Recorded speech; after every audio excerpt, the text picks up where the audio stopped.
Welcome back to part two of Introspective. This is episode five, I believe. Season two, episode five. This is the making of Life After Death. Um, Technically, is it a posthumous album? Considering he recorded it, and it was released 2 weeks after his murder. Um, if you're listening to this, I'm assuming you listened to episode one, Life After Death, and you've also heard our Ready to Die episode as well. That's available. Life After Death, of course, the classic double album by Notorious B.I.G, the late Notorious B.I.G. I don't know if it's considered posthumous or not because he was actually there for the recording. It's not like they went and mixed a bunch of old vocals and stuff like that onto productions. He recorded this album himself, and unfortunately, he was murdered 2 weeks before it's released. I guess since he unfortunately had passed on to the afterlife, that this would be a posthumous album. I'm not sure. I'd have to actually do some research on that. That's a weird thing, honestly, and that kind of sounds morbid. So I'm actually not going to go any further into that. But here we are. Disc two, we stopped with disc one, which had 12 tracks in total. The last one being "I Got a Story to Tell." Again, if you heard the first one or whatever, I'm just going to recap. Life After Death picks up exactly where Ready to Die leaves off, where you hear the gunshot and then you hear Big's heartbeat, and then it just fades away in the sound. So, disc one has the Life After Death intro, again, which picks up like a film, which is number one. Number two, Somebody's Gotta Die. Number three, Hypnotized, which is widely still one of the greatest party songs ever. Where we at? Number four, Kick in the Door. Big threw a couple shots at Nas. Nas had the line in the freestyle, "I take the crown of the king. I take the crown of the so-called King of New York and lock it down." I think that was on a Clue tape. I can't remember.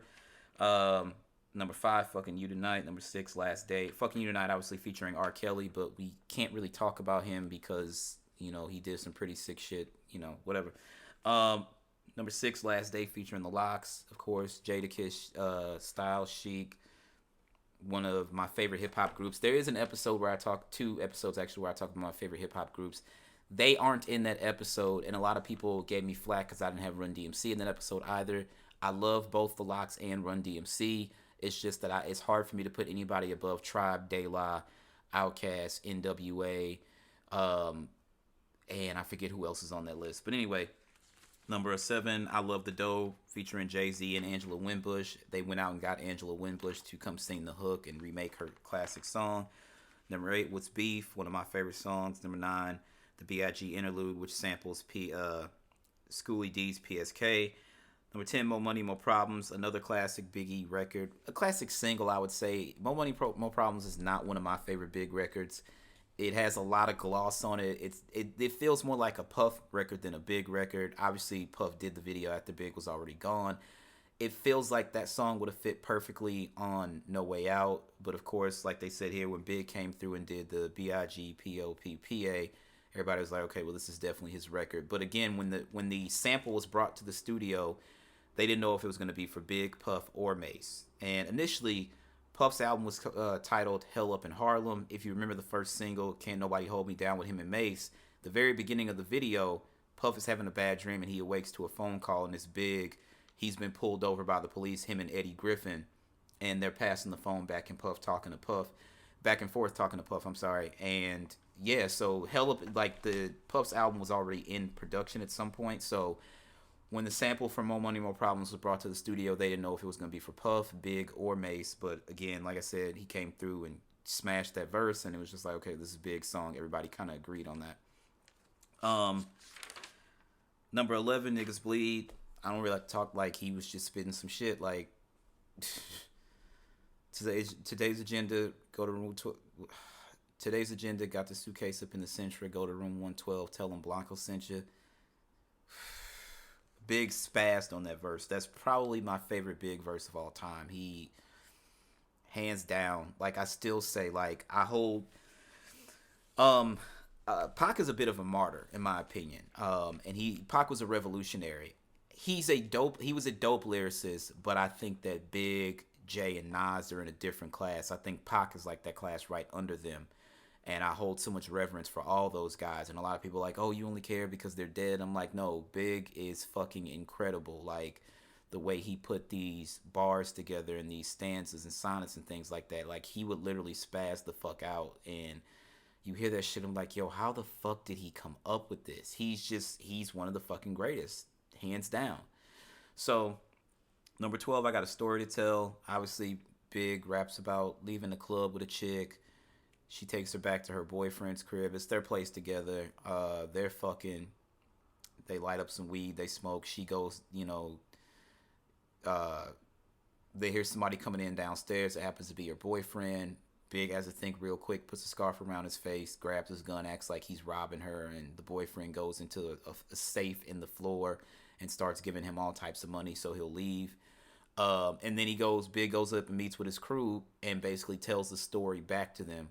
Funny thing is, word on the street has it that it was Anthony Mason who played for the Knicks at the time. That this apparently was a real thing, and it happened to Anthony Mason when he played for the New York Knicks. So, unfortunately, Big is gone, and Mace unfortunately passed away not Mace the rapper, but Anthony Mason, who also went by Mace. Like 2014 or something like that. I think Anthony Mason passed away. I'm not sure. Don't quote me on that. But neither of them are here, so we can't really ask that question. But I got a story to tell. Is the last track on disc 1, and that leads us to disc 2, and we're starting off with Notorious Thugs. This is Big featuring Lazy, Crazy, and Busy Bone of Bone Thugs and Harmony. I guess Flesh wasn't on this song. So yeah, I think Flesh may have been in jail at this time. I can't remember. This one is produced by Stevie J and Puffy. And let's just fucking get right to it. What are we waiting for? So Puff says Big understood how important the Midwest and the South were at the time. He loved Bone Thugs. Being that he really liked melodies, he really liked Bone Thugs. Crazy Bone says, Puff just called up one day while we were out in California, come by the studio tonight. So we went. As soon as we walked in, Big was like, what y'all eating, drinking, and smoking? It was a shock how down to earth he was. Niggas used to floss in his raps big time, but when you met him, he was a real humble dude. There were a lot of things that he wanted to know about us and about our flows. He just wanted to know how we came about doing our style and how we did our vocals. He was watching us do our parts like, God damn, y'all niggas are crazy. Lazy Bone. I came up with a couple of ounces of herb, and about 15 minutes into the session, Biggie had it in his hands. I'm like, yo, this nigga just gangsta me for my weed, but I ain't say nothing because it's cool. When Biggie did our style, that's when Bone received respect for our shit.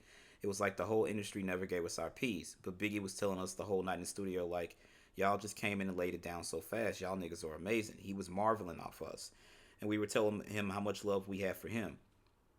D-Rock says that dude Lazy was passed out in the truck like they ordered a case of Hennessy, drinking it by themselves. He was drunker than everybody, and everybody was like, this nigga is going to fuck up our whole night. When it was his go, I went and tapped on the window. His face was on the glass, slobbing, knocked out. I tapped. He walked straight out the car into the booth, did his verse in one take, and went straight back to this joint and passed out again. That's insane. That's straight insane. I don't know. Apparently, Crazy was the biggest drink out of Bone. I think that's why they kicked him off, like the group. They kicked him out. They were on a tour that was being sponsored by Seagram's, and no, it was Busy. That's right, it was Busy Bone. So they were on a tour that was sponsored by Seagram's, and Busy was getting super fucking drunk, and like the other members of Bone were like, "Yo, you're drinking too fucking much," and he was like, "The tour is sponsored by Seagram's. What do you want me to drink? Water?"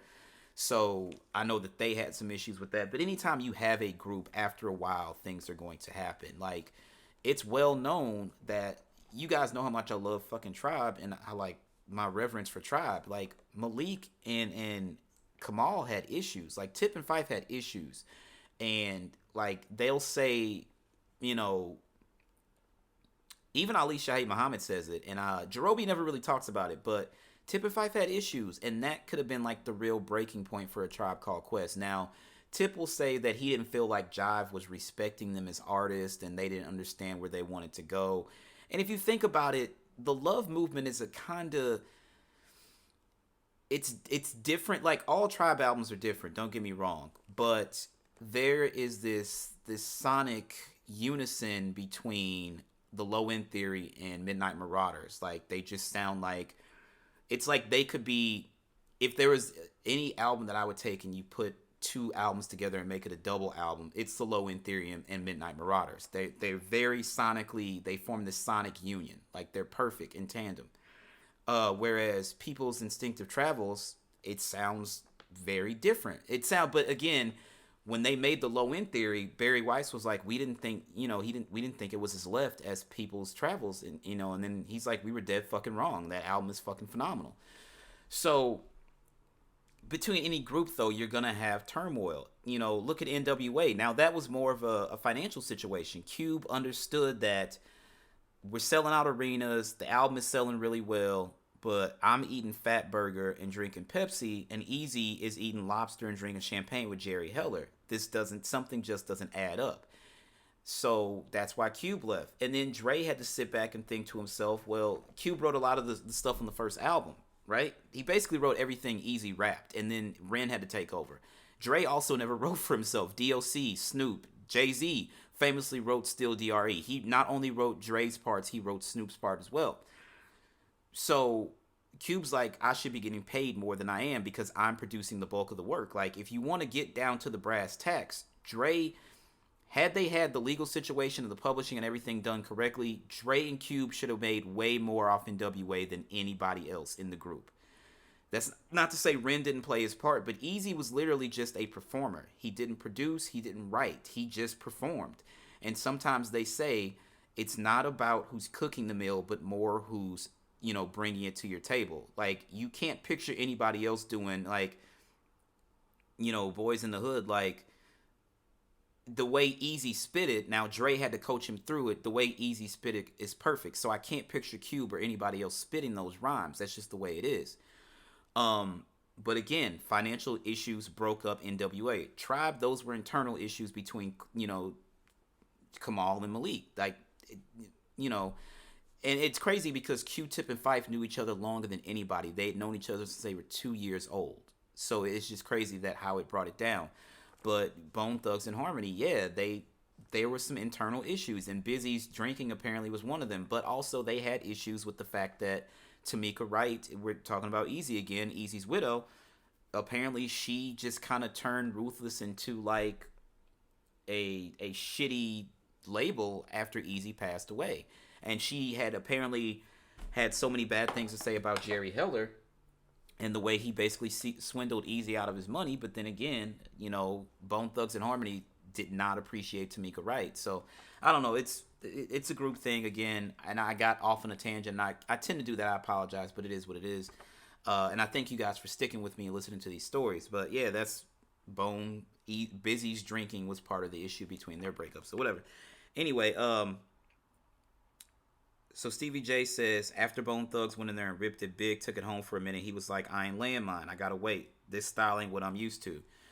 When you first, you pop in this too, Big, you hear them doing the cadence, Notorious, Thugs, and Big is the first one to spit, which means this is something you could do with Pro Tools. Back then, you're recording off of DATs, so the engineer who put the record together had to be genius because Big laid his vocals later. They all laid theirs, and then Big came back. Now, with Pro Tools and digital audio workstations today, that's not that big a deal. Back then, in 1996, when he was recording this, because it released March of 97, that's a big deal.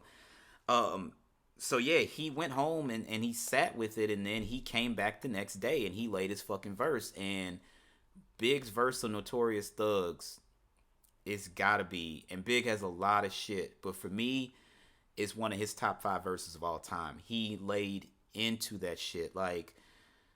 Armed and dangerous, ain't too many can bang with us. Straight up weed, no angel dust. Label us notorious. Thug ass niggas that love the bus. It's strange to us, y'all niggas win.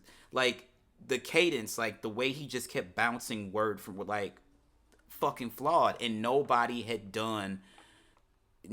could, you have to remember, on the Art of War, I think the Art of War comes post Big and Pac's murder. Bone is the only group. This is a crazy hip hop stat for you. Bone is the only group to have done a song with Easy, Big, and Pac, and they all died in consecutive years. Easy, March of '95, Pac, September of '96, Big, March of '97. They are the only group that has a song with all three.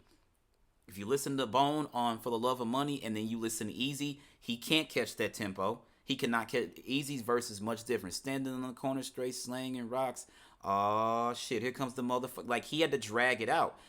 Big, armed into, he caught their pocket and ran with it. Pac complete, like Pac was like, I'm gonna do me. Y'all do what the fuck y'all do. I'm gonna do me. So for Big to catch their pocket and go with it, unprecedented. That's why he is one of the greatest to ever touch the fucking booth, hands down. I don't care what you say about him only really recording 2 albums worth of material. And if you really want to keep it a buck, a double album counts as 2 albums. So yeah, you can give him credit for 3 albums worth of material.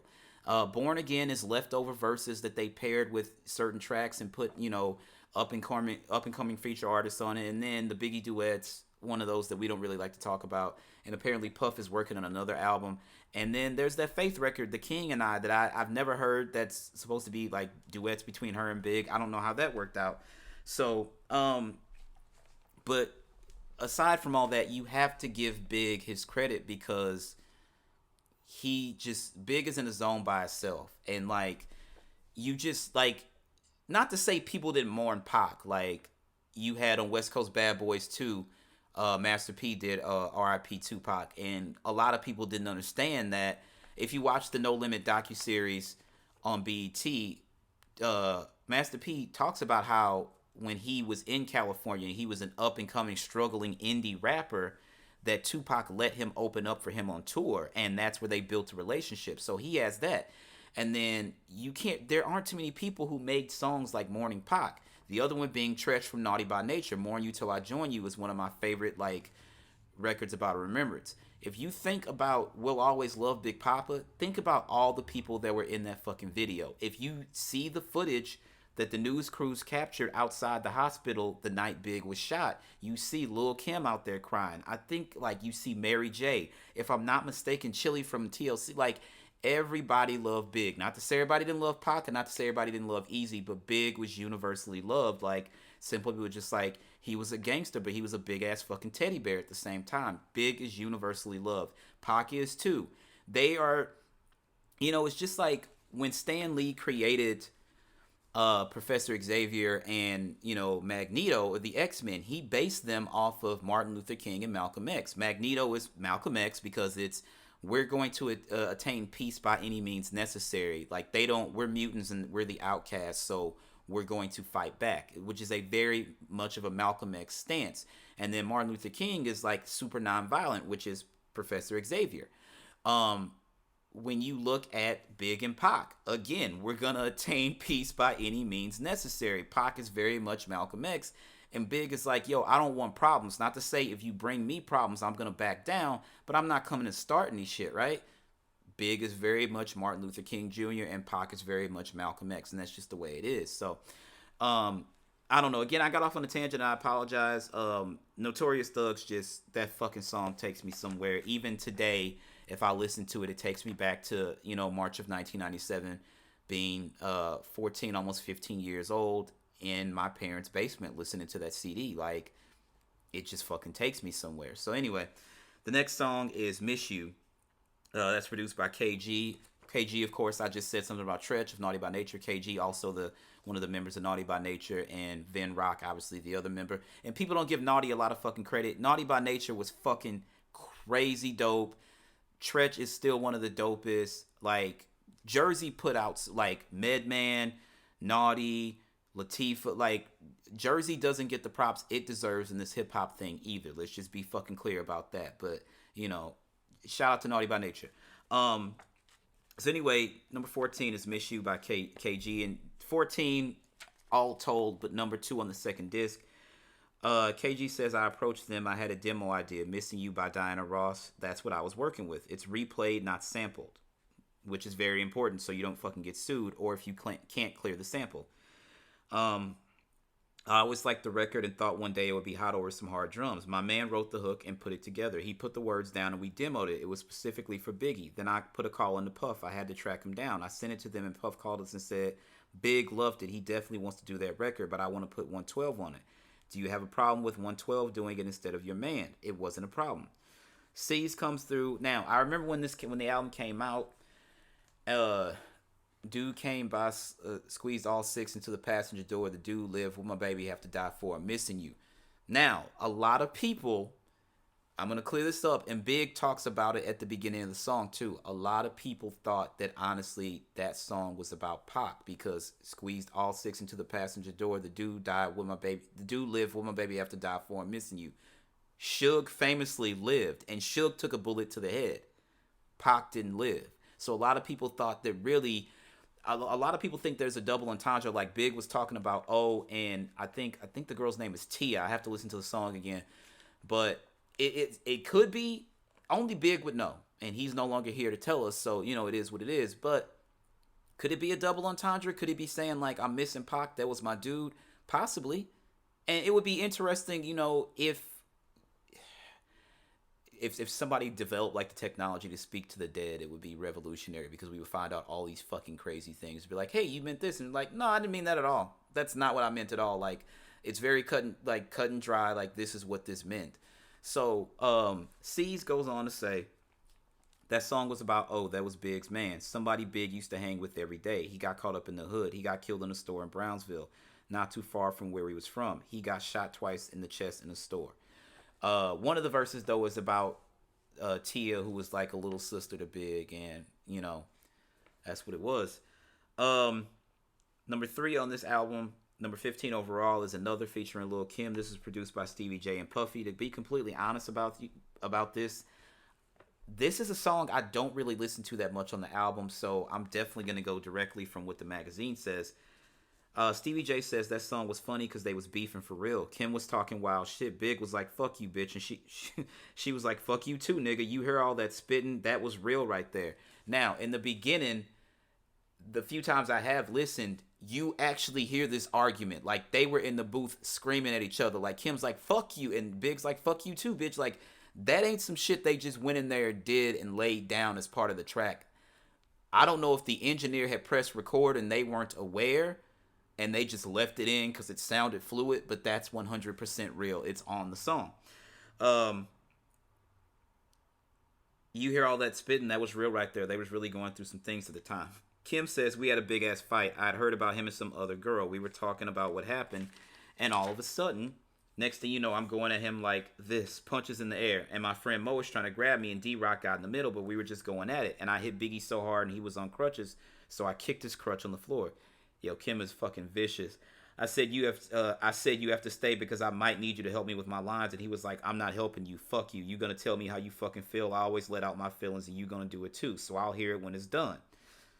I always wanted him to treat me like a baby. I was real spoiled, and I wanted him to be with me 24/7. I wanted him in the studio. At that time, I didn't like being in the studio with Puff by myself because he's a pain in the ass. And you're gonna hear this a lot more as this article goes on. Biggie knew how I worked, so he would let me do my thing, sit in the back and check on me every half hour or every hour. Puff comes by every 5 minutes. You got something? Let me hear. I'm trying to create here. I can't with you all on my back.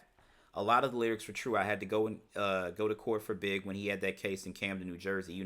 Some promoters said Big beat him up, so I had to go down to court and testify for him and hold him down. I was really mad as shit. I had caught Big fucking a girl like in action. I was sick, and I had just bailed him out of jail that day too. After I did the song, I didn't see him. I think maybe I saw him one time before he left for LA. I don't know how close the movie is to things. When Big is at the party in LA, the night he gets shot, he steps out and calls Kim, and they have a conversation, and she's like, I bought my first truck today. I bought myself a Lexus truck. And he's like, all right, you owe me a ride. And she was like, all right, when you get back, all around Brooklyn. And this could have been the last time that they talk. But I think, if I'm not mistaken, there's footage of Kim outside the hospital crying after Big gets shot. I would have to go back and view, which I don't want to, and it sounds super fucking morbid. I don't want to, because that was traumatic. Like, when you're from the hood, dog, let me make this very fucking clear. And a lot of people like, oh, you speak very proper. And a lot of people like, yo, he's saying nigga. And they probably think I'm white. I'm not. I'm black. I'm black as fuck, right? Understand that. When you're from the hood, and I'm from North St. Louis, and I'm telling you, like, the west side, north side, and south side of St. Louis, and East St. Louis, which is Illinois technically, there ain't too many harder fucking places in the world. I'm going to keep it 100 with you. When we say we got it out the mud, we literally got it out the fucking mud. Understand that. I was 7 years old the first time I had a gun pulled on me. It's that fucking real. When you come up in the hood, Big said it best. You either sling crack rock or you got a wicked jump shot. There's only we're only told there's only two ways you're getting out the hood. You either be an entertainer, you can rap, sing, dance, some of that shit, or you play ball. There aren't too many lawyers and doctors that come from where we come from. That's drastically changing because some of us are still going back into the hood and giving our resources and putting in and pulling the young ones aside. Like during the Eric the I'm sorry, I didn't even want to talk about it. The situation with Mr. Floyd, who unfortunately was murdered by the Minnesota Police Department. I think it was Minneapolis. Whatever. It does matter. Let me not say it doesn't matter. I was riding through, and I saw some young boys in the hood, and I pulled up on them. And I was just like, yo, like, I don't know y'all or nothing, but, like, I just want to check y'all, check your mental, see how everything is going. And they were like, yo, we appreciate that because nobody asks us how we're doing. And I'm like, yo, it's a tough time for us because people judge us based on the fucking color of our skin, right? I've got tattoos. Like, sometimes I don't wear a belt. My pants may sag a little bit. I'm 38 years old. Should I stop that? Whatever, it is what it is. But I'm from the hood, right? It's still blue jeans, Jordans, and a hoodie, right? And a bomber jacket. That's how we get down. That's who I am. It is part of who the fuck I am. Understand that. So people may see a tattoo and they'll be like, oh, he's just a common thug. And then I open my mouth and we have these intelligent conversations. You're just not what I expected. I don't walk around with my fucking degree stapled to my chest. I'm intelligent as fuck. But I don't have to go around and prove to everybody that I'm, more intelligent than half the people I come in contact with. That's just the way it is. So when I pulled up on these young boys in the hood, like, they appreciated that because nobody ever checks on them and asks them how they feel. Situation at work, while, the police are actively killing, like, imagine what it feels like to be me or any other black man or black woman. Like, my brothers and sisters, I fucking stand with you. Black lives matter. Also, Asian lives matter. Caucasian lives matter. Hispanic lives matter. All lives matter. But right now, we're the ones that are fucking being killed. Make no mistake about it. Right? But I stand with everybody. But right now, I want my fucking life to matter. I'm tired of being pulled over by police officers for not doing a fucking thing. My vehicle is perfectly registered, and I have fucking insurance. And you search my vehicle, there's a fucking pink car seat in the back because of a fucking little girl. It's tiresome. I want you to understand that. So when I pulled up on the young boys and we just sat there and rapped for 20 minutes, they really appreciated that shit. And I was happy to do it because one day one of them is going to turn around, or maybe all of them, and they're going to go back and pull up in the hood and just talk to the young homies and be like, yo, I just want to check you, make sure everything's good. So I say all that to say this, going back to check that footage out, when you come from the hood, ball players, rappers, and drug dealers are your idols, right? So pulling up footage of people standing outside hospitals screaming and crying because a guy that I fucking revere so much was murdered, I don't necessarily want to see that anymore. It was 1997. I don't really need to relive it. But I believe, as I stated, I don't know how accurate the film is with real life events. I believe I saw Kim standing outside the hospital crying, and I believe it was Mary J. Blige trying to console her. So that portion may not be accurate, but whatever. So this goes on to the next track, which is Going Back to Cali. Spazzed. Fucking spazzed. Now, if you remember, there is an LL Cool J song, Going Back to Cali. I'm going back to Cali. Like, that was my shit when I was a kid. And then I was like, Big Dig Going Back to Cali. And I'm thinking, did he flip it on the same beat? I'm like, all right, so this should be interesting. I press play, blown. That fucking sample, those drums, and Big went stupid. When I say stupid, he went stupid. So Easy Mo B produced this one. Of course, if you listen to the Ready to Die episode, there's a lot of fucking Easy Mo B on Ready to Die. I always wanted to do something with Zap's More Bounce to the Ounce. That's a crazy fucking song. Zap. Dope. I wanted LA's attention. There was a lot of tension. East Coast, West Coast. My manager at the time was from LA. He was like, look, in LA at the block parties and house parties, when More Bounce came on, that was the joint that made everybody go crazy. That was always the LA anthem. You got this East Coast, West Coast tension bullshit. And I felt maybe through music or a beat, or beat anything that gets everybody on one accord or in harmony. I was in the car by myself listening to the radio. I think I was listening to 98.7 Kiss, and think they threw on More Bounce on as an old joint. I'm riding in the car just zoning like I'd never heard it before. I was talking to myself in my head like, you ain't never did anything with that. The reason why you ain't never used it before is because too many people already used it. But everybody had basically looped it. Nobody ever chopped the record up as if it was the Funky President, which, a lot of early hip hop shit is just chopped up James Brown records, like the Funky Drum. Like, I can't tell you how many one song, I can't think of the song. It's a James Brown record. Literally, it's got to be like 65% of all early hip hop samples that record. Like, it's a lot. We're talking 65%. That's more than half, right? But anyway, so I had an idea to make the drums travel the same way that the record normally goes, but have the bass line doing something totally different. When they gave me back the finished song, they were like, "Yo, you ain't hear that shit. Big destroyed your shit." When I heard it, I'm going back to Cali. I said, "Oh shit, man, what y'all doing?" I felt like we are starting trouble here, because at the time there's two different ways you could have took "I'm going back to Cali." You could take it like I'm going back there to run shit, or you can take it like how we expressed it in the record for the women and the weed. Basically, I think it's the recipe. Yeah, the recipe. Kendrick Lamar and Dr. Dre. He basically women, weather, and the weed. He's basically talking the same shit Big was. Kendrick is a true student of the game. And when I first heard the recipe, I was like, yo, he took from Big. I don't care what people tell you. That definitely came from Big. And I know Kendrick is a student of the game. He not only fucking studied NWA, he studied Outkast and Big and Pac, everybody. So, I know 100%. And like, if I ever got to meet Kendrick Lamar, I would ask him, like, did you pull that from Big? And he could tell me no, and I'd be perfectly fine with that. But in my heart, I feel like he took that from Big. And there's nothing fucking wrong with it, because you're supposed to learn from your fucking elder statesman. Puff says, everybody always feared when we would go to California and have problems, and we were very conscious of it, but we were trying to make it positive. That was just saying that we was going back to have a good time. He was saying he had love for Cali just because he had one problem with one person. He wasn't going to start acting like he wasn't going to start saying he didn't like all of California. Yeah, going back to Cali is a dope fucking record. Big spazzed, just fucking spazzed. And what Easy Mo B did with that Zap sample, fucking nanas. And it's crazy because when people talk about like the greats of hip hop in that early era, in the 90s, you talking Primo, you talk Pete Rock, you talk who else? There's a lot. RZA, of course, RZA, genius. Large Professor, Uncle P. I love Large Professor. Extra P, fucking great. Just fucking love Large Professor. Let me be upfront and clear about that. Like, yo, shout out to the Extra P.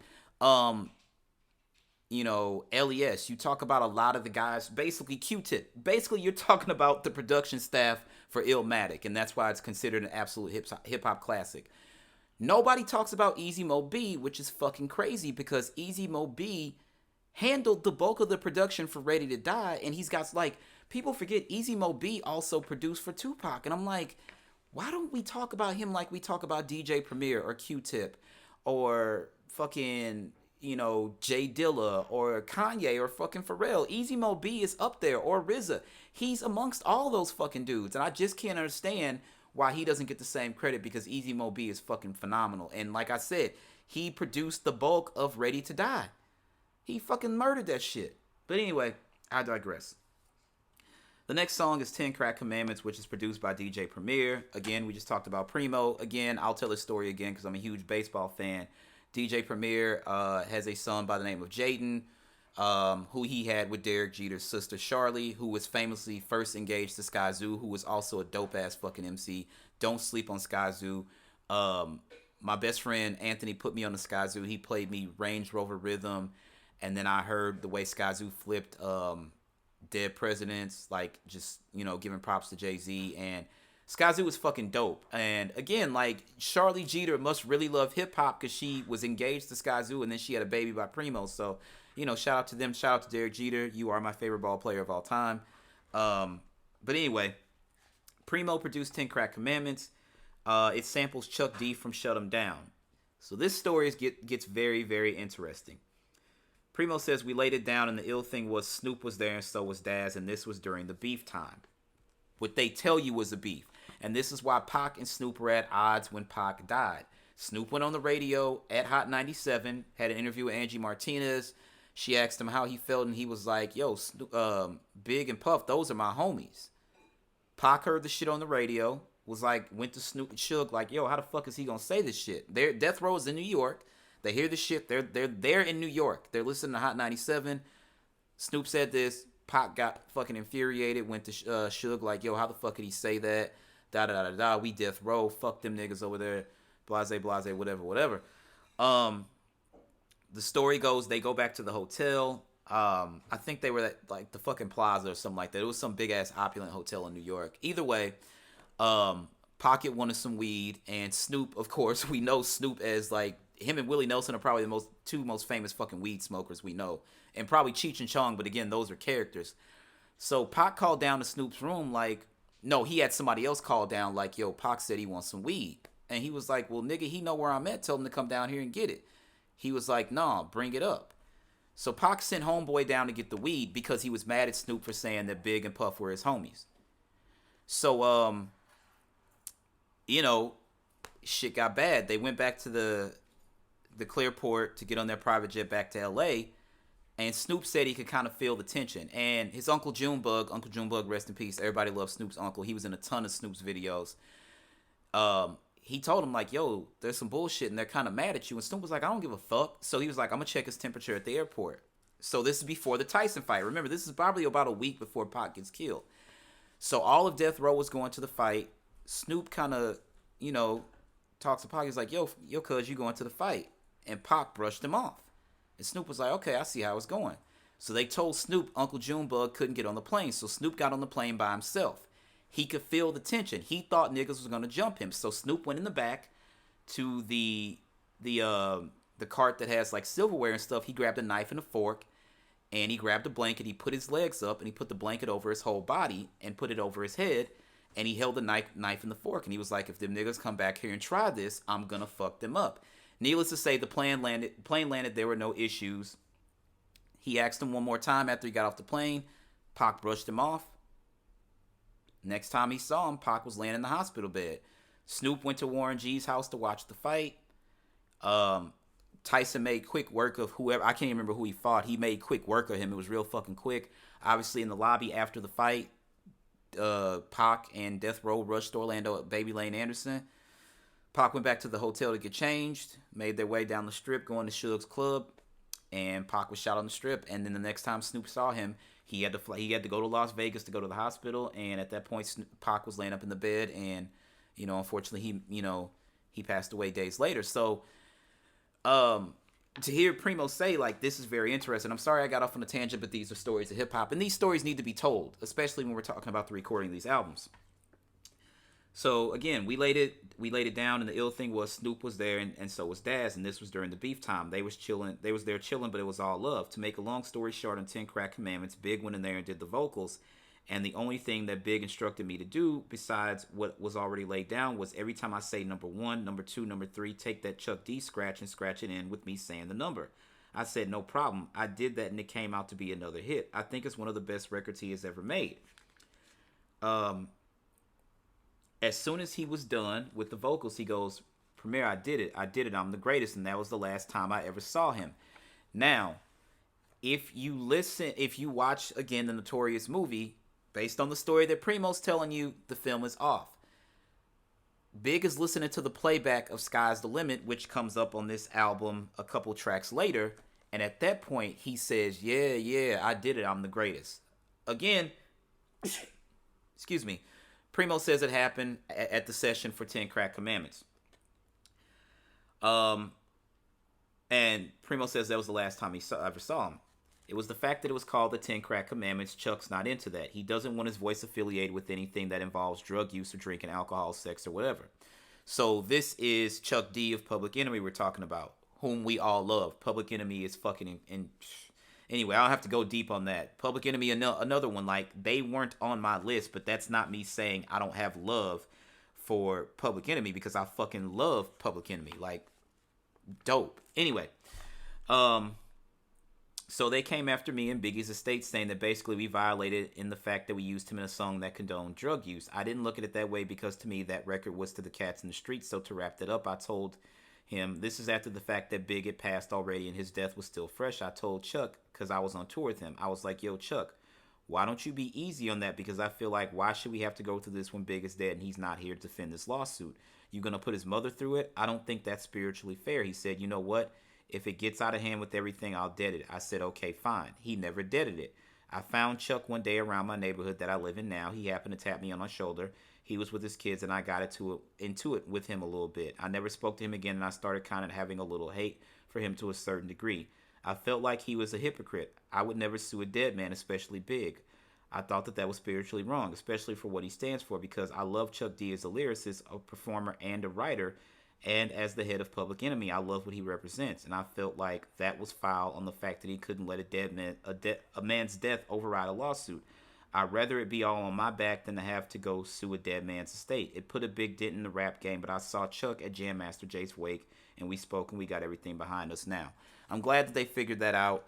The interesting thing about this is, if he scratched it, and the scratches come from the Shut 'Em Down record, I would think that technically that kind of is a sample. So I would think that you would have to clear it before putting the record out, which to me, I would think that Chuck D could have stopped it before the record went to mastering, because you would have to clear the sample.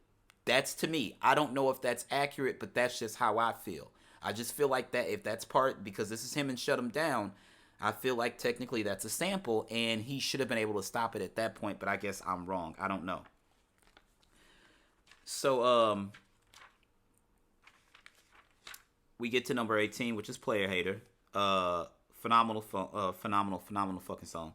This is produced by Puff and Stevie J. Stevie J says Player Hater was done with Ron Grant from the Blue Angel Band. The studio was located at 321 West 44th, but the Blue Angel strip club was right next door. There was a band that used to play there, a whole bunch of hot brothers. They just was nice. I was like, y'all want to record something with me? Me and Puff brought him right upstairs, and we did it like in one take. The crazy thing was Big was singing. He wanted to do a whole album of ballads. He wanted to call it Big Ballads. And maybe that's where Puff got the idea for Biggie duets, but I'd much rather take my chances with Big, knowing what he wanted to do and picking the right songs to do them, than to just let Puff say, I'm going to take this verse and this new hot artist, and I'm going to have a new beat produced, and I'm going to throw it together. Because Biggie duets is just like, there's a couple records on there that are nice. The rest of them just like, yo, you could have done without, honestly. C says, that was us in the joint. We high and we singing and we playing the vocals, and Puff come and change the whole shit. That was some bullshit. When we heard it on the album, we're like, this nigga done erased all over our shit. Puff used to fight for a lot of shine. He wanted to be famous. Again, this is where, Big trusted Puff and listened to him, but a lot of the time, Big was like, I want to do it my way. C's clearly didn't like the way that Puff operated, and Kim clearly didn't like the way that Puff operated. But even still, Big was murdered in 97. Here it is, 2020, and Kim and C's still look to Puff as their big brother, and they still will follow him wherever he go because he put their man on. And because of Puff putting Big on, Kim and C's have a legacy now.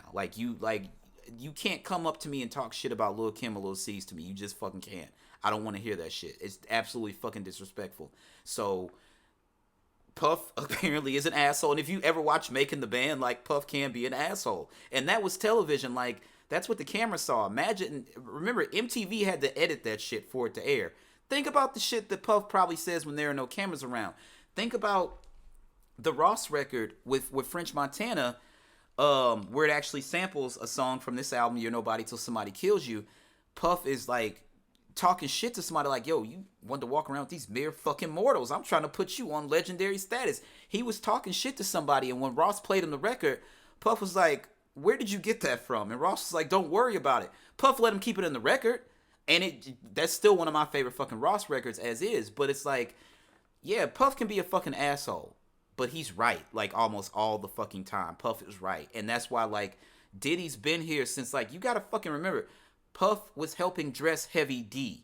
Puff dressed Jodeci. Puff is responsible for Mary J. Blige. That was the 90s.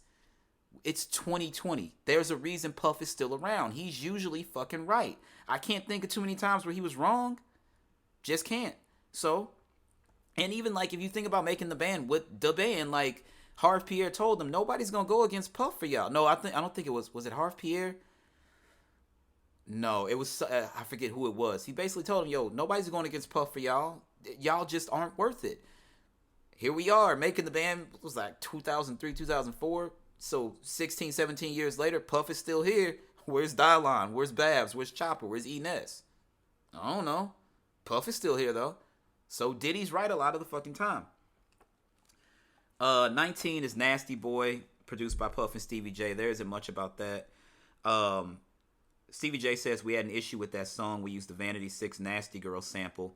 And if you think of Purple Rain, I think that's the song. I believe that's the song that Apollonia and the girl group that was put together by Morris Day in the film. I think that's the song they perform at the other club. I could be wrong. Don't quote me on that. But I believe that's the song. Stevie says, me and Puff took a trip to see Prince and he wouldn't let us use it. That's why I just got on the live bass and did some funky original sounding thing on the top. Prince, remember this guy put slave on his face because he felt like he was a slave to Warner Brothers music. Like, Warner put the clamps on Prince, and that's why he stopped going by Prince and started going by the artist formerly known as Prince and as that symbol. Nas told a very interesting story. He said he approached Prince about working with him, and Prince was all for it, and he asked him, do you own your masters? And Nas replied, no, and he was like, come back to me when you own your masters. Jay-Z approached Prince to be on some records, and Jay told him no. I mean, Prince told him no. But when it came down to the very end, and Jay had acquired the title IP, him and Prince sat down and had a conversation. He wanted his music to be heard, and he wanted to be somewhere where artists had the credit, and that was the big selling point of Tidal. So Prince was all for that. If you remember, when Guitar Hero and Rock Band were a huge fucking craze, they approached Prince multiple times about adding his music to, the game, and he told them no, because it's more important that a kid really learns to play the guitar as opposed to playing a fake plastic guitar for a video game. So Prince is a different dude. He is, like, I watched Purple Rain last weekend, and I'm just like, yo, yeah, you died in 2016, but I still feel you. Like, I miss you. Like, Purple Rain has to be the greatest accompanied, like, score and soundtrack for a film, hands down. Like, there's not a bad fucking record. And as soon as I get done recording this, I'm actually going to throw that vinyl on. I'm just telling you that right now. So, again, that story was pretty short. 20, Sky's the Limit. That's produced by Clark Kent. Interestingly enough, Clark is basically responsible for Big and Jay. And one day Big was like, so you think he's better than me, talking about Jay-Z? And he was like, no, I don't think he's better than you. I just think that he says different shit better. I forgot how Clark explained it to him. You can't, if you ask Clark Kent, like, who's better, Big or Jay, he's never going to give you a straight answer because those are both his mans. That's just, he's not going to give you a straight answer. So I'm going to have to find it, because the way he explained it to Big, when I read it, I laughed my ass off, because I was like, that's just trying to be as diplomatic as possible. But Big and Jay, man, that the crazy thing is that Big dropped out of high school, Jay stayed. Him and Busta Rhymes actually went to the same high school. So, like, Jay goes way back with Busta, too. If you've seen Backstage, which covers the Hard Knock Life tour, there is that scene where Busta and Jay are embracing, and they're just fucking laughing their asses off and shit. Like, that's a love. Like, a lot of those, like, people don't understand. The only time guys had small issues with each other, I'll say that. But think about the Native Tongues. Think about all the collective groups that were part of the Native Tongues. Like, and then think about, like, this era where they all came up. Like, they all had love for each other. They were basically one big-ass crew, but smaller crews. Like, everybody from Bad Boy knows everybody from Rockefeller. Everybody from Rockefeller knows everybody from Murder, Inc., who in turn knows everybody from Rough Riders. Beef didn't come to the city till 50 Cent felt like, if y'all niggas aren't going to let me eat, I'm going to go at everybody's head and gain my respect that way. 50 brought beef back to hip-hop, 100%. Like, after we lost Big and Pac, everybody agreed, yo, this is just not the best thing. We lost, like, two crazy giants in their prime. They were 25, 24, and 25 years old. So we got peace from 97 till 2003 when Get Rich or Die Trying. Like, or actually, you can say, what, 2000 when 50 did How to Rob. Nobody really knew him at that point. But yeah, like, he brought beef back into the shops. And now everybody uses beef as a tool. When it used to, like, that was a, him and Ja Rule, that was a real thing. That was some neighborhood shit. That was Hollis versus Jamaica. And you would have to be from Queens to really understand that and understand the magnitude and how that beef touched so many people who could have been on either side of the situation. But anyway, Sky's the Limit, produced by Clark Kent. One day we were in New York, so Big could record some vocals on Who Shot Ya, one of my favorite Biggie songs. And that is not a diss to Pac. That song was recorded well before Pac got shot. Then we went back to Meet the Bus, and I had a tape full of tracks. He was going, okay, that's for Junior Mafia, that's for Junior Mafia, that's for Junior Mafia. That's how he picked all the tracks for Junior Mafia right off that tape. Then he goes, this is for me. I was like, man, you ain't going to do another album for a year and a half, 2 years. He was like, I don't care, just hold it. It's for me. I had to tell him Akinelli wanted that track too. He was like, this is for me. So it's interesting how Akinelli would have sounded over Sky's the Limit and what Akinelli would have done with that song. The crazy thing about Ak is people reduce him for kind of being a comedic rapper or just a sexual rapper because of songs like Put It In Your Mouth and then like naming an album Vagina Diner and stuff like that, right? But Akinelli could fucking rap his ass off. Like, he comes from that Large Professor group of people that was like Q-Tip, A Tribe, Nas, Akinelli. Like, that was a sick group. But Akinelli basically blew off of Put It In Your Mouth, so everybody thinks of him that way. Number 21 is probably my favorite song on the second disc, The World Is Filled. Again, another guy who I would imagine Too Short probably does have a song with Pac, but I'd have to really think hard about it. But he did The World Is Filled with Big, and then he did Real Niggas with Jay-Z, right? So then this is in a 2 year, well, actually a 1 year span, because Life and Time, what is that? That was Jay's first album with Def Jam. That was post Reasonable Doubt. So that was 97. And that was the one that had where he kind of let Puff produce it.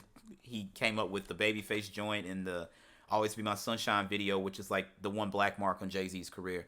Anyway, 21, The World Is Filled. Too Short, Puffy and Karl Thomas, produced by D-Dot and Puff. Karl Thomas is featured on the song before he actually ever signed with Bad Boy.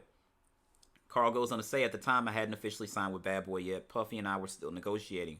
The World Is Filled really helped me make up my mind as far as where I wanted to be. I was just really proud of that when it was done. It was something that Big loved, and when he saw me, he let me know that. That was one of the biggest accolades that I could receive. Me being from the Midwest, I used to watch my uncles in the game and different pimp characters in the neighborhood. It was funny. The chorus that I wrote, The World Is Filled with Pimps and Hoes, was actually part of a poem that I wrote in study hall in 10th grade. I was 15 years old. When you think about the Midwest, like, yeah, we don't have that super duper pimp culture in St. Louis.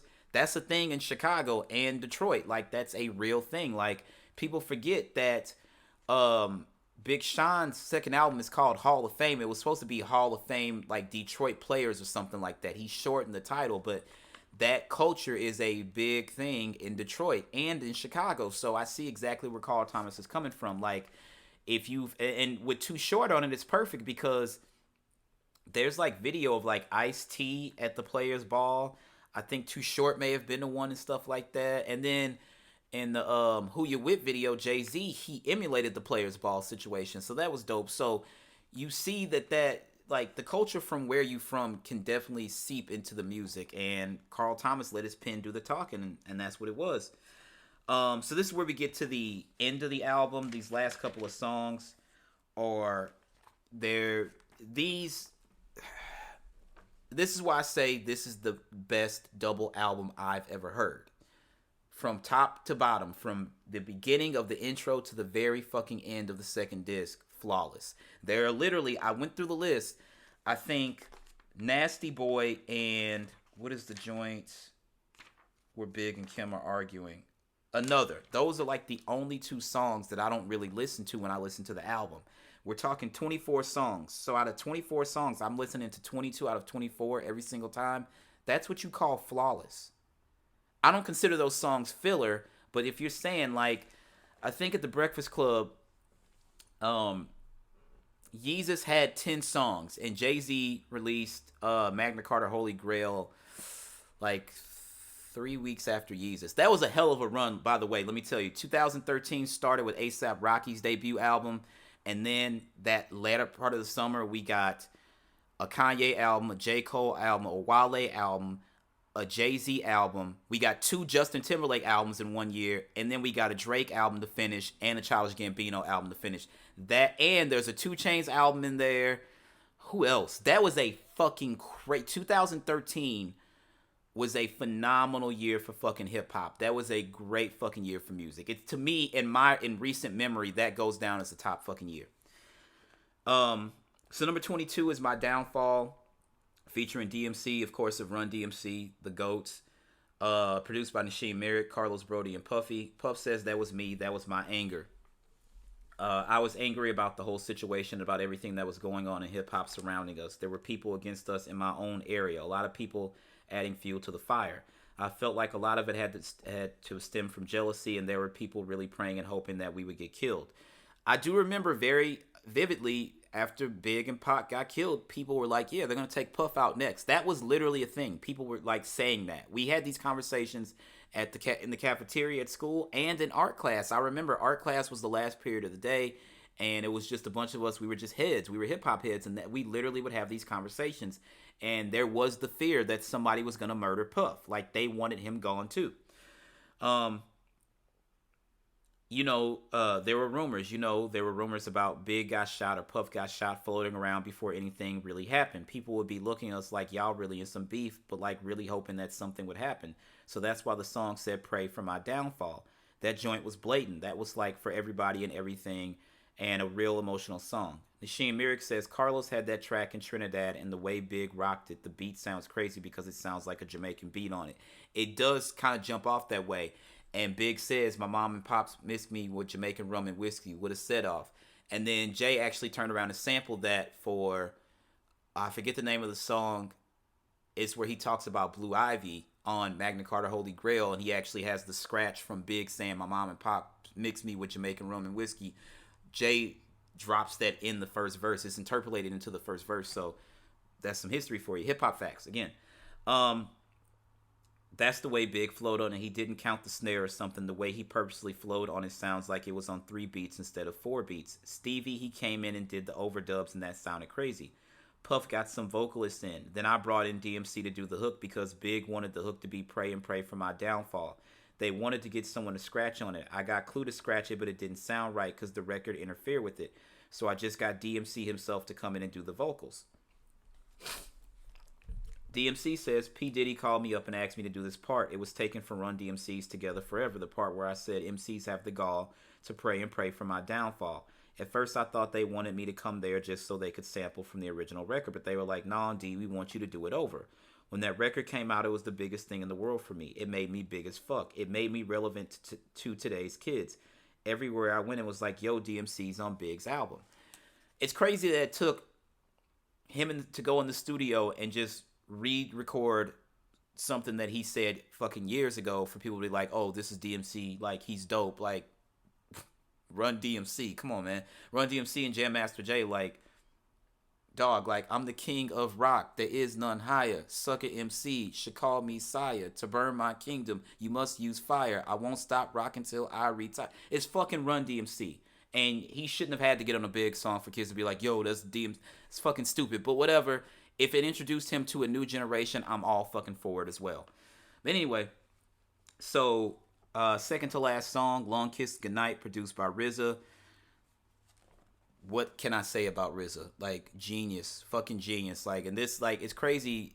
You should watch the Wu-Tang series on Hulu. Number 1, if you haven't seen it, you should definitely watch that. The way that the group came together and RZA's journey from Prince Rakeem, who didn't sell any albums, to being the RZA, who is this god of hip-hop, who scored films for Quentin Tarantino and shit, and, like, did The Man with the Iron Fist and all that. RZA is a fucking genius.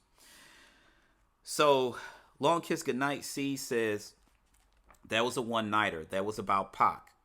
Okay, we're getting into the shit here. He had some shit at the beginning of that though. Nobody heard it on the reel. We had to change it. It was a little too much. I can't remember what Big said about him, but it was terrible. It couldn't make it. He didn't want to do it. He had some fire, but he didn't want to make it too much. He just wanted to address it and let nigga know, I know what's going on. I could get wrecked if I want to. Like if I really wanted to get on, if I really wanted to get on y'all niggas, I could. Puff says, nah, it was just some MC lyrics. I know people want to have their imagination, but it was just lyrics. You're hearing it from the horse's mouth. I would tell the truth. If Biggie was going to do a song about Tupac, he would just come out with it and said his name. The gloves were basically off. Tupac did hit him up. Okay, here's the thing. Puff can say that. I'm going to tell you like this. If anybody would know, C's would know. I will also tell you this. Everybody's like, why did Tupac hate Jay-Z? You know why? Because Jay let Big get on Brooklyn's Finest and say, if Faith had twins, she probably have two Pacs. Get it? Two Pacs. You let mans get on the song and like throw a dart at me. It was a slight jab. It wasn't even really a dart. It was a slight jab. Big just saying like, hey, there's a rumor. Pac said he fucked my wife. So here we go. If my wife is pregnant, it's probably by Tupac. If Faith had twins, she probably had two Pacs. Get it? Two Pacs. That's why Pac went at Jay-Z. 100%. Jay never said anything about Pac. He allowed Big to get on Brooklyn's Finest and throw that very slight jab. And, you know, Pac is not letting anything go. Pac started beefing. Now, I wouldn't call it a beef because they didn't go back and forth with him. Pac went at De La Soul because he thought that the video, I can't remember the fucking video. I was just watching it earlier, which is really sad. But whatever. There's a De La video where they're kind of making fun of like all the tropes and stuff in hip hop. And Dave is driving the Jaguar and it says it's a rental. And Pac thought that the video really resembled I Get Around. So he like where he says on what song is it? Against All Odds on the Machiavelli album, which we're gonna cover again. We covered it on the first season, we're gonna cover it again here at some point. Where he says niggas looking like Larry Holmes, flabby and sick, trying to play ahead on my shit, eat a fat dick. He was talking to Dave from De La Soul. If you kind of think of it, Dave don't look like Larry Holmes, but could like Larry Holmes pass for Dave's pop or something? Probably. Or his uncle or something like that. He was talking to De La Soul with that shit. So, it is what it is. So, for Puff to say, nah, he wasn't talking about Pac, if I'm going to trust any of the two of them, not to say I don't trust Puff, like I said, Puff is usually always right. In this instance, I think C's is right. I think he said something. He didn't say Pac's name, but he let it be known that, yo, I'm talking to your ass. Now, if he wasn't talking about Pac, Big has said some crazy shit on records before. Why erase it? Let the real be. That tells you all you need to know about that situation. RZA says, Biggie was always pretty cool with me. He liked the Wu-Tang sound. He requested me to be on the album. I didn't know if everybody in his camp agreed with it because at one point there was a little bit of tension in the air with Raekwon's Only Built for Cuban Links album and some of the statements that was made, but we was always cool with each other. Biggie wrote the verse after his accident. At first, we had Capadonna doing the hook, talking a lot of shit in the beginning. You can hear Capadonna, then Puff did his thing at the end. I didn't know it was going to be there, but I know how they work. I wasn't in the studio when they did that. I went in a couple weeks after he did the verse. They wanted to mix it. They wanted to mix it.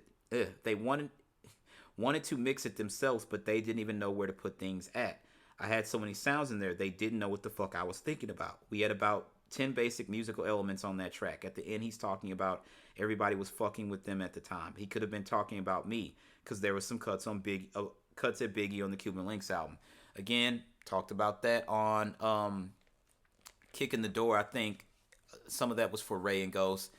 And obviously Ray and Ghost said the shit about him based off the album cover for Ready to Die. They felt like he bit on Nas for that. So it is what it is. So we're at the last track. You're Nobody Till Somebody Kills You. This is produced by Stevie J and Puff. It's co-produced by DJ Enough. The background vocals are featuring Faith Evans. Stevie J says the Reverend Hezekiah Walker comes in while we're fixing the hook on You're Nobody Till Somebody Kills You. Let me ask you this. Why the fuck was Hezekiah Walker in Daddy's house or wherever this was recorded? They don't say where it was recorded, but why was Hezekiah Walker in there? The one thing that I've always known about the church, and we're talking black churches, most of them hate secular music. They Like, I would be sitting in church with my parents on Sunday, and the pastor would be like, "Don't let your kids listen to secular music." And in my head, I'm playing, like, I would play full albums in my head. Like, I knew the song so good, I could play the album from beginning to end in my head, and that's how I got through church. I'm not gonna lie. Like, I hated being forced to go through church when I was a kid. I'm not gonna lie. So they hated secular music. So my question again: why was Hezekiah Walker in the studio? I find that very funny, but whatever. So Stevie says, I was laughing my ass off. We go to his church, me and Puff. Okay, so that makes sense, but whatever. That song was Big singing the hook. He was like, I got this hook. Sings You're Nobody. Big was not there that particular day. Faith was there. She was like, what I gotta sing. Puff was like, sings You're Nobody till somebody kills you. But it was just how both of them sang on that track together, husband and wife. That's sexy, right? So that's the album. 24 songs from beginning to end. Like I said, out of the 24 songs, there are only two songs that I ever don't really listen to when I listen to this album. If there is a perfect recording from front to back in the double album landscape, this is it. I put this above Blueprint 2. I put this above Drake's Scorpion. I put this above Master P's MP The Last Don. I put this above Nas's Streets Disciple. Who else has done a double album in hip hop? There's so many. But when I line them up next to each other, Big is at the top. Nobody did it like he did. Big's album is flawless from beginning to end. There aren't any weak points. Like I said, there are only two songs that I don't generally listen to when I listen to this album. That is what you call a bona fide hip hop classic. If you haven't heard this album or any of other Biggie's material, I would suggest going to your Apple Music, going to your Tidal, going to your Spotify, going to your Pandora. Listen to Biggie. Consume him. He was a fucking genius. He was cut down in his prime, and we were all robbed of a fucking lyrical genius. Imagine what Big would have sounded like over a Pharrell beat, right? Over a Neptune song. Funny thing is, Big said he wanted to be done by the time he was 2000. He wanted to have his millions made and be doing something different. So I guess we'll never know. But the one thing I've learned is that rappers never really retire. Jay-Z retired in 2004 and then was back in 2006. So rappers never really retire. Too Short was supposed to retire when I was like 11 or 12 years old. And he still makes music from time to time. So rappers don't ever really retire. Again, I want to thank you guys. Tell your friends, subscribe, patreon.com/allournonsense. My name is Derek, and I'm out of here. Peace.